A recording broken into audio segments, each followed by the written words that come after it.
اعوذ باللہ من الشیطان الرجیم بسم اللہ الرحمن الرحیم۔ سورہ نحل میں ہم نے دیکھا تھا کہ پہلے اللہ تعالیٰ کی خاص خلاقی کی علامات، اس کے خاص جو بھی اس نے تخلیق فرمایا ہے مختلف اعتبارات سے ان کی نشانیوں کا تذکرہ کر کے ان فی ذالک لآیہ، یہ ہم نے سورہ شعراء میں بھی دیکھا، لیکن وہ تاریخی اعتبار سے تھی نشانیاں، اور جو ہیں آفاقی انفسی آیات الہیہ ان کے حوالے سے سورۃ النحل میں یہاں مضمون وہی ہے، لیکن شروع میں کیا جا رہا ان من آیات ہی، بعد میں تذکرہ ہو رہا ہے اللہ تعالیٰ کی اس خلاقی یا خاص اس کی جو بھی رحمت کے مظاہر ہیں ان کا، اور اس کی آیات میں سے ہے کہ اس نے تمہیں پیدا کیا مٹی سے اور پھر تم انسان بن گئے ہو کہ جو زمین میں پھیلے ہوئے ہو۔ ومن آیات ہی، اس کی آیات ہی میں سے یہ ہے ان خلق لکم من انفسکم ازواجا، کہ تمہارے لیے تمہاری نوع ہی میں سے تمہاری بیویاں بنائی، جوڑے بنائے، لتسکنوا الیہا، تاکہ تم ان کی طرف سکون پکڑو، وجعل بینکم مودۃ ورحمہ، اور یہ کہ تمہارے مابین ایک دوسرے کے لیے محبت اور رحمت پیدا کر دی۔ ان فی ذلک لآیات لقوم یتفکرون، یقیناً اس میں آیات ہیں ان لوگوں کے لیے جو غور و فکر کریں۔ ومن آیاتہ خلق السماوات والارض، اور اس کی آیات میں سے ہے آسمان اور زمین کی تخلیق، واختلاف السنتکم والوانکم، اور تمہاری زبانوں اور تمہاری رنگوں کا فرق، کتنی بولیاں ہیں، کتنی زبانیں دنیا میں ہیں جو لوگ بولتے ہیں، کتنے مختلف رنگ ہیں لوگوں کے، بہت سے زرد روح ہیں، کوئی سرخ روح ہیں، کوئی سیاہ فام ہیں، مختلف لوگوں کو اللہ نے پیدا کیا ہے۔ تو یہ جو تخلیق میں تنوع ہے یہ بھی اللہ تعالیٰ کی خلاقی کی ایک بڑی علامت ہے۔ ان فی ذلک لآیات للعالمین، یقیناً اس میں ان لوگوں کے لیے کہ جو علم رکھتے ہوں نشانیاں ہیں، آیات ہیں۔ ومن آیاتہ منامکم باللیل والنہار، اور یہ بھی اس کی نشانیوں میں سے ہے، اس کی حکمت اور اس کے علم کی نشانیوں میں سے ہے تمہارا سونا، رات کے وقت بھی اور دن میں بھی قیلولہ انسان کرتا ہے اور رات کے وقت سونا ہے۔ وابتغاؤکم من فضلہ، اور یہ کہ پھر بقیہ اوقات میں جو تم اس کا فضل تلاش کرتے ہو، اس کے لیے بھاگ دوڑ کرتے ہو، محنت کرتے ہو، پھر تمہاری معاشی جد و جہد ہے۔ ان فی ذلک لآیات لقوم یسمعون، یقیناً اس میں نشانیاں ہیں ان لوگوں کے لیے جو سنتے ہیں، یعنی جو دل سے کے کانوں سے سنتے ہیں۔ ایک ہے حیوانوں کی طرح کا سننا، ایک ہے انسانوں کی طرح کا سننا، دل سے سننا۔ ومن آیاتہ یریکم البرق خوفا وطمعا، اور یہ بھی اس کی نشانیوں میں سے ہے کہ وہ تمہیں دکھاتا ہے بجلی، جب بجلی کونتی ہے تو خوف کے ساتھ بھی اور لالچ کے ساتھ بھی۔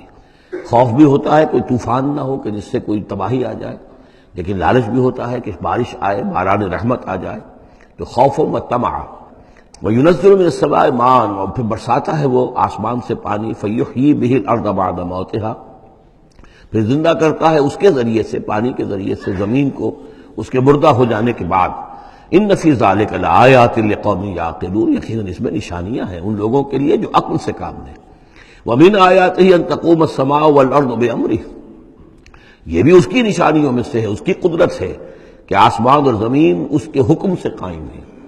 یعنی یہ سارا جو اجرام سماویہ ہیں، یہ بڑے بڑے کرے ہیں، بڑے بڑے، آج جو ہمیں بتایا جاتا ہے کہ کتنے بڑے سائز کے، ہمارا سورج بیچارہ ان کے سامنے بہت ہی معمولی سی شے ہے، اتنے بڑے بڑے ستارے موجود ہیں، سٹارز موجود ہیں، ان سب کو اپنی اپنی جگہ پر اپنے اپنے مدار میں کس نے تھاما ہوا ہے۔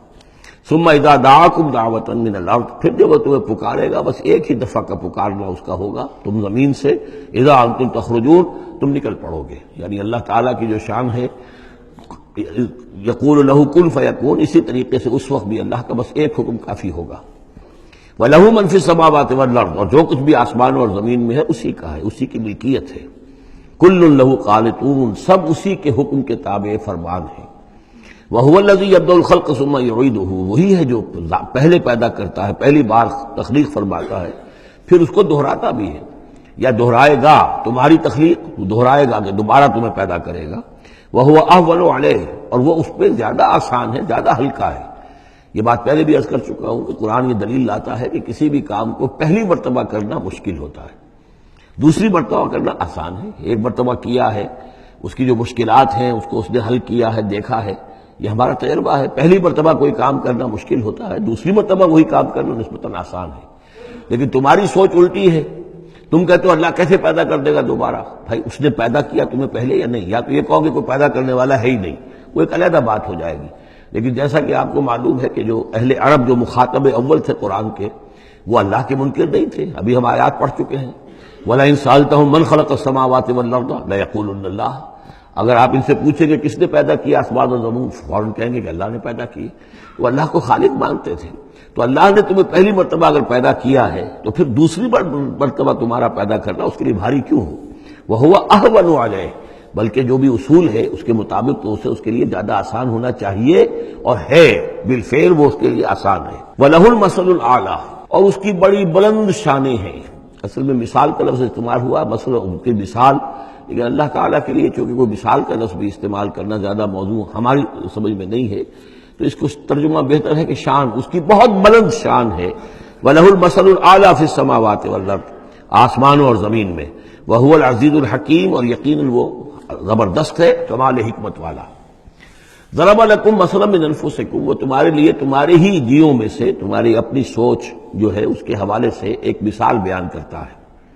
هل لکم مما ملکت ایمانکم من شرکاء فیما رزقناکم فانتم فیہ سواء، کیا تمہارے لیے جو تمہارے ملک یمین ہیں، غلام ہیں، لولیاں ہیں، کیا وہ شریک بھی بن جاتے ہیں تمہارے اس چیز میں کہ جو ہم نے تمہیں رزق دیا ہے؟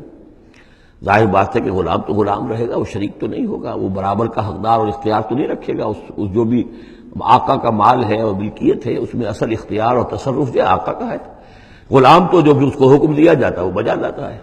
فانتم فیہ سواء، کیا یہ ہو سکتا ہے کہ تم اور تمہارے غلام جو ہیں، تمہارے ملک یمین، وہ برابر ہو جائیں اختیار میں، ملکیت میں؟ تخافون کخیفتکم، کیا تم ان کے بارے میں بھی اسی طریقے کی سوچ رکھتے ہو جیسے کہ اپنے بارے میں؟ اندیشے ہوتے ہیں، ایسا نہ ہو جائے، ایسا نہ ہو جائے، اس کا بھی اہتمام کر لیا جائے، اس اندیشے کا بھی سدباب کر لیا جائے۔ کیا جتنی فکر تم اپنے بارے میں کرتے ہو، کیا اتنی ہی فکر اپنے ان غلاموں کے بارے میں بھی کرتے ہو؟ کخیفتکم انفسکم، کیا نگہداشت جو ہے جتنی اپنی کرتے ہو ان کی بھی کرتے ہو؟ کذالک نفصل الآیات لقوم یعقلون، اسی طرح ہم اپنی آیات کو واضح کر رہے ہیں، تفصیل بیان کر رہے ہیں ان لوگوں کے لیے جو عقل سے کام لیں۔ یعنی یہ کہ باقی جتنے بھی ہیں جن کو تم نے چھوٹے معبود مانا ہے، تم خود مانتے ہو چھوٹے معبود ہیں، اللہ بڑا معبود ہے، خالق حقیقی صرف وہ ہے، تو یہ کیسے برابر ہو جائیں گے؟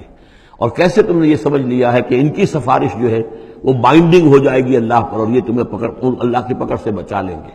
یہ تم نے جو تصور کیا ہے خود اپنے اوپر قیاس کرو، تو کیا تمہارے غلام جو ہے وہ تمہارے برابر ہو جاتے ہیں؟ تو یہ جتنی بھی تم نے گھڑ لی ہیں معبود اپنے، یہ بھی سب مخلوق ہیں، چاہے وہ من گھڑت ہیں تمہارے جن کی کوئی حقیقت ہے ہی نہیں، اور چاہے یہ کہ وہ ملائکہ ہوں یا انبیاء ہوں یا اولیاء اللہ، وہ سب مخلوق ہیں۔ تو اللہ کے لیے تو سب غلام ہیں، تو اللہ کے برابر کیسے ہو جائیں گے؟ صدق اللہ العظیم۔